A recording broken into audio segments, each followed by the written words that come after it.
जिन लोगों के हाथ में हृदय रेखा के अंत पर अगर एक शाखा गुरु पर्वत पर आ जाती है तो ऐसे लोगों को किस भगवान की पूजा कैसे करनी चाहिए, और ये समझना भी होगा कि आखिर हृदय रेखा पर वो शाखा कैसे आती है, ये भी आप समझाइए। देखिए, मेरा हाथ ध्यान से देखिए, समझ में आ जाएगा।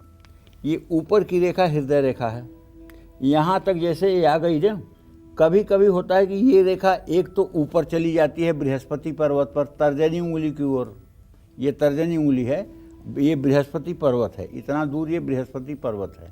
तो एक रेखा तो बृहस्पति पर्वत पे चली जाती है, और दूसरी रेखा सीधे आकर के जहाँ से मस्तिष्क रेखा और जीवन रेखा निकलती है उस तरफ चली जाती है। अगर ऐसा आपके हाथ की रेखा है तो आपको हनुमान जी की उपासना करना चाहिए। हनुमान जी ब्रह्मचर्य के प्रतीक हैं। हनुमान जी की उपासना करते ही जीवन धन्य हो जाता है और जीवन में आ रही सारी परेशानियां दूर हो जाती हैं। इसलिए हनुमान चालीसा का पाठ करना भी लाभकारी सिद्ध होता है। एक छोटी सी बात बताऊं, अयोध्या में दशरथ का मतलब होता है 10 इंद्रियों से संयुक्त एक ऐसा रथ जिसे हम शरीर कहते हैं। दशरथ माने एक शरीर भी होता है। और दशरथ की 3 रानियां, मतलब जीव 3 गुणों से विधा हुआ है, सतोगुण, रजोगुण और तमोगुण। सतोगुण, रजोगुण और तमोगुण के साथ जो है वो जीव का संबंध है। तो 3 रानियां का मतलब सतोगुणी कौशल्या, रजोगुणी कैकेयी, तमोगुणी सुमित्रा। और ये 3 गुण जब जीव के साथ मिलते हैं तो 4 पुरुषार्थ उदय होता है। क्या क्या?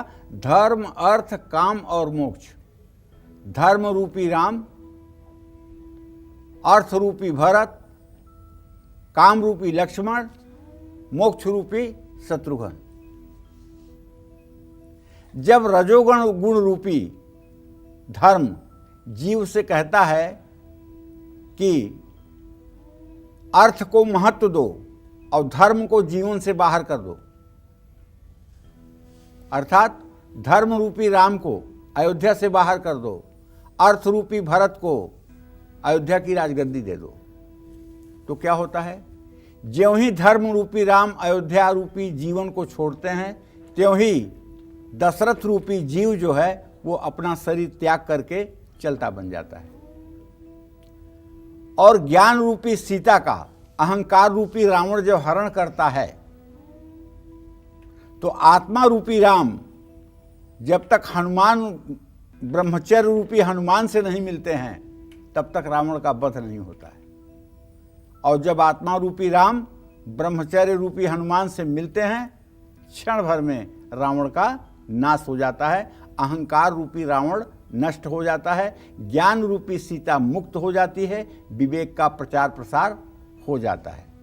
इसलिए मेरे भाई, बृहस्पति पर्वत पर बृहस्पति का उदय होना और बृहस्पति का अच्छा होना हमारे जीवन में जो ज्ञान रूपी सीता है उसके उदय के लिए बहुत आवश्यक है। वैसे मैंने रामचरितमानस की कथा को अपने मस्तिष्क से जोड़ करके आपको बताया है।